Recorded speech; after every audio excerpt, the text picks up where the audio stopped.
Bonsoir à tous. Le maillot d'une équipe permet d'identifier les joueurs de différentes équipes. Ils reprennent alors le plus souvent les couleurs des drapeaux des pays qu'ils représentent, le plus souvent, mais ce n'est pas toujours le cas. Et pourquoi? Eh bien, les raisons peuvent être diverses, mais une chose est sûre, ce n'est jamais dû au hasard. Lors des rencontres entre la France et l'Italie, l'une des deux équipes doit forcément changer de couleur, et pour cause, elles jouent toutes les deux en bleu, et ce bien que leur drapeau ne soit pas de la même couleur. Si on comprend assez bien pourquoi la France joue en bleu, cette couleur se retrouvant sur son drapeau, on peut bien se demander pour quelle raison l'Italie a elle aussi choisi cette couleur. La raison est historique. L'Italie est un État assez jeune puisque l'unification politique de la péninsule ne date que de 1861.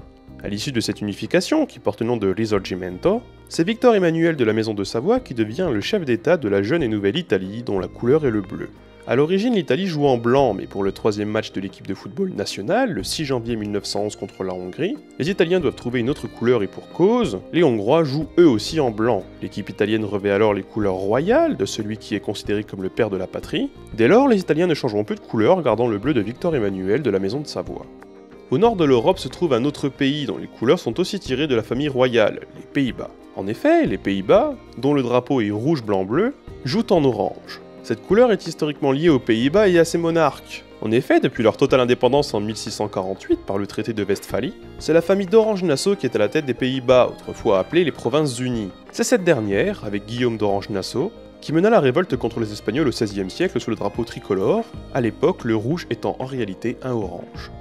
À côté des Pays-Bas se trouve l'Allemagne, dont la couleur de maillot n'est ni le noir, ni le rouge, ni le jaune. Les Allemands jouent en blanc. La raison est simple. L'adoption du drapeau tricolore allemand tel qu'on le connaît aujourd'hui est postérieure à la création du maillot sportif allemand. En effet, avant la proclamation de la République de Weimar en 1919, les couleurs de l'Allemagne impériale étaient le noir, le blanc et le rouge, et ce depuis la création de la Confédération de l'Allemagne du Nord en 1867. Ce dernier reprend lui-même les couleurs de la Prusse et de la Ligue hanséatique, deux états majeurs du nord de l'Allemagne à l'époque. Les Allemands portent d'ailleurs encore sur leur maillot l'aigle impérial, symbole de la Confédération germanique puis de l'Empire allemand. Finalement, certains pays ont des couleurs changeantes, comme la Russie. Depuis la chute de l'Union soviétique, la Russie est devenue sportivement indépendante et de nouvelles couleurs ont dû lui être trouvées. Alors qu'en 1992, les couleurs dominantes choisies sont le rouge et le blanc, et qu'elles sont alors tirées du drapeau national, elles sont remplacées par une dominante bleu-blanc en 1994. En 2002, le blanc seul devient la couleur de la Russie, avant que le rouge soit finalement réintégré au maillot. Et finalement, depuis 2012, les Russes jouent dans une dominante de rouge.